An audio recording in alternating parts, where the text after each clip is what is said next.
Commonwealth Secretariat is a close collaborative partner of ICRC and the British Red Cross in the United Kingdom.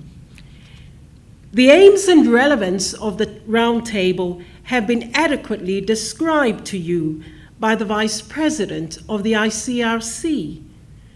They beg the question, why, in a peaceful Pacific region, these exchanges and sharing of experience on the promotion of international humanitarian law are called for?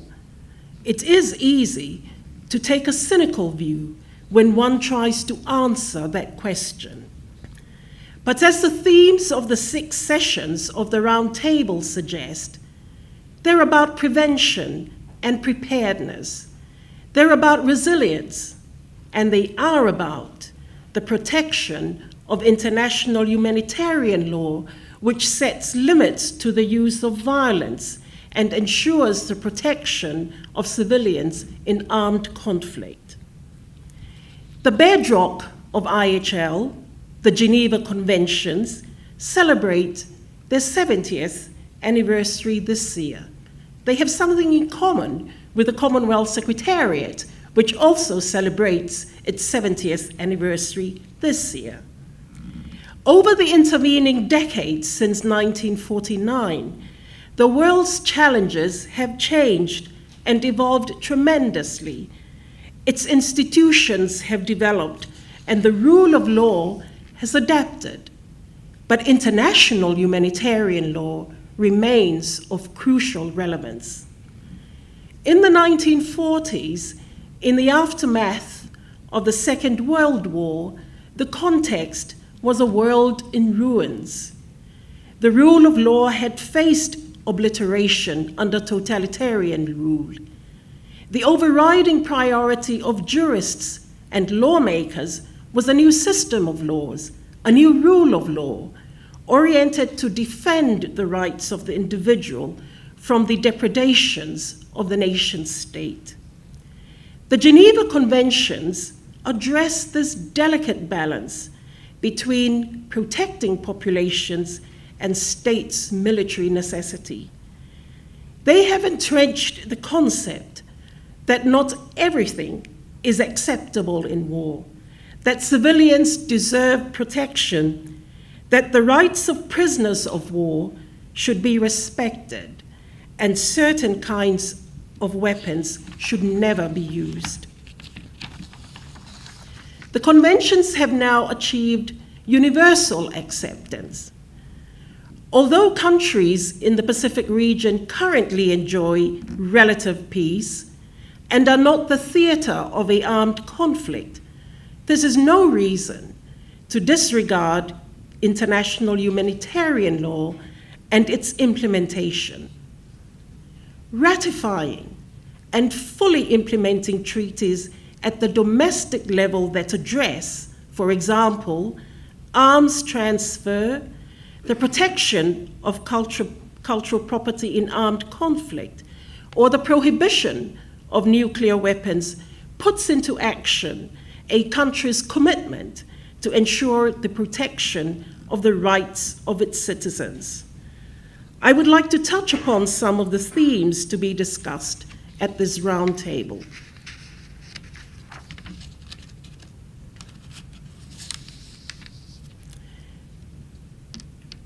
The key weapons treaties. The Treaty on the Prohibition of Nuclear Weapons, 2017, is indeed a remarkable achievement, strongly supported by Pacific nations, given the region's long history when it was used as a testing ground. It is hoped that the exchanges during this roundtable will encourage more countries to consider becoming parties to the treaty. On the Arms Trade Treaty, there are currently 102 state parties to the treaty, which entered into force in December 2014. And it was a milestone in efforts to reduce the human cost of the widespread and poorly regulated supply of conventional arms.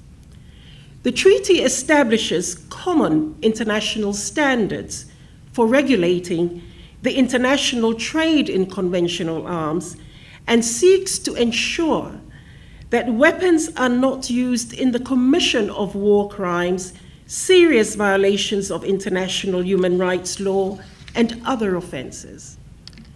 Pacific Island countries are not producers of small arms and light weapons. In July 2018, however, the police force of one Pacific state recovered 300 unlicensed guns from their operations. You might guess which state that is. At the last Commonwealth Heads of Government meeting in 2018, heads of government denounced the illicit trade in small arms and light weapons and acknowledged its devastating consequences in its member countries. Heads of government also vowed to strengthen their cooperation in addressing illicit arms flows. The impact of illicit arms flows has repercussions on countries' development, and Target 16.4 of the Sustainable Development Goals calls for the significant reduction of illicit arms flows by 2030. Notwithstanding the challenges associated with the ratification and implementation of a treaty which encompasses a wide range of obligations, Pacific countries may wish to consider the opportunities available to them regarding the Arms Trade Treaty, in particular through support of their members. New Zealand, for example, has created a model law on the ATT for the Pacific. There is also a useful reporting tool for arms transfers, which has been developed in Papua New Guinea. To tackle the illicit trade in conventional weapons, the Commonwealth Secretariat, in partnership with the Small Arms Survey and supported by the UK Foreign and Commonwealth Office, is responding with the conventional arms control in what is known as the Commonwealth Initiative. It will provide tools and methods for strengthening cooperation, coordination, and information sharing among Commonwealth member countries and regional bodies such as the Pacific Forum Secretariat, so as to support national and regional implementation of measures to tackle the illicit arms trade in accordance with international obligations and standards. The conventional arms control in the Commonwealth Initiative will offer member countries a platform to facilitate the exchange of knowledge and expertise. And in the spirit that member countries during the roundtable will be looking at ways in which technical assistance could be generated, allow me to mention the role that can be played by our Office of Civil and Criminal Justice Reform in the implementation of international humanitarian law. The purpose of the OCCJR is to support Commonwealth countries in delivering access to justice and sustainable development and meeting their international obligations through the creation of fair and effective national laws. It does so by making available good legislative practice from across the Commonwealth with model laws, standards, templates, and access to technical assistance and legal networks. With a shared legal heritage in the common law system, many developing Commonwealth countries adopt similar approaches and have similar legal frameworks. Developing Commonwealth countries often also share similarities in their lack of resources and legislative drafters. Model laws represent a unique and effective tool to assist member countries in implementing their international obligations at the domestic level. One example is the model law to implement the Rome Statute of the International Criminal Court. Developed in 2004 and revised in 2011, the provisions of the model law puts in practice the principle of complementarity, giving states the capacity to prosecute genocide, crimes against humanity, and war crimes under domestic law. The number of countries that have adopted domestic legislation to implement the Rome Statute is still, unfortunately, relatively low.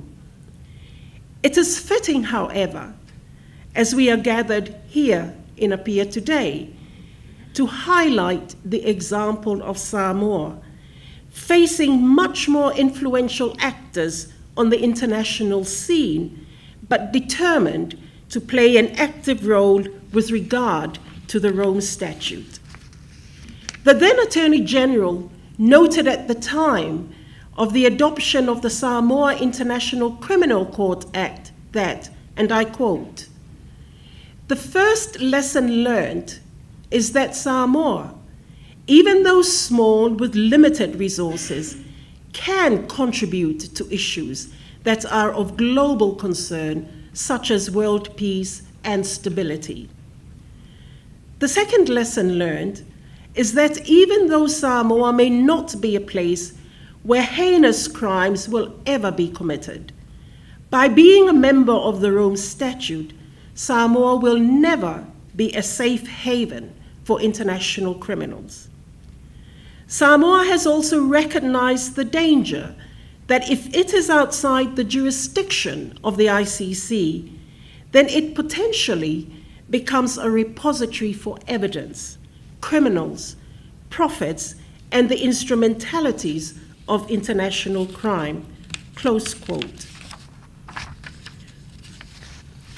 I mentioned at the beginning the question of relevance of international humanitarian law and the accompanying precepts of prevention and preparedness. I'm sorry to sound so biased, but Samoa's vision in domesticating the Rome Statute is a good example of relevance, prevention, and preparedness. I'd like to say a word about cyber. The importance of preparedness and forward thinking should not be underestimated in a world in constant evolution. When the Geneva Conventions were signed, the word cyber did not exist. Fast forward 70 years, and new technologies are having a huge impact at so many levels in all our countries. They are part of our lives, for better and for worse. These impacts can be unambiguously positive, as when online voting improves participation in elections, or threatening, as when false news is disseminated to voters, or unfriendly actors launch online attacks on the digital infrastructure of elections. At the Commonwealth Heads of Government in 2018, a year ago this month, our leaders recognized the need to respond collectively to these impacts and agreed the Commonwealth's Cyber Declaration. In it, they commit to a cyberspace that supports economic and social development and rights online, to building the foundation of effective national cybersecurity responses, and to promoting stability in cyberspace through international cooperation. In the Cyber Declaration, heads also agreed to move forward discussions on how existing international law, including the Charter of the United Nations and applicable international humanitarian law, applies in cyberspace in all its aspects. The reference to international humanitarian law in the Cyber Declaration is timely, as questions now arise regarding cyber warfare and autonomous weapons. How will IHL apply to remotely controlled attacks? How can the protection of civilians be ensured in cyber warfare? The principles of the Geneva Conventions remain relevant today, and it will be our role to further the discussions, think of innovative solutions, and work together to address these new challenges. Cyber is not the only new challenge that has arisen in the past 70 years that countries will need to address. As has been said earlier, climate change is arguably the greatest challenge of our time, with grave implications for stability, prosperity, and the rule of law. The effects of climate change are now an important contributory risk factor in many armed conflicts. These effects can increase people's vulnerability and create additional dynamics in a conflict. Greater respect for IHL may help to reduce climate risk to vulnerable communities and the environment itself. IHL makes clear that the natural environment is protected and that civilians rely on natural resources essential for their survival. In conclusion, the relevance of international humanitarian law in the Pacific is without question. As a region that is vulnerable already to the exogenous shocks caused by the effects of climate change, the real risk of international and cross-border crime, the misuse and abuse of the media and the internet for hate speech and fake news, we in the Pacific are no longer as isolated as we would like to believe from the drivers of conflict in this modern day.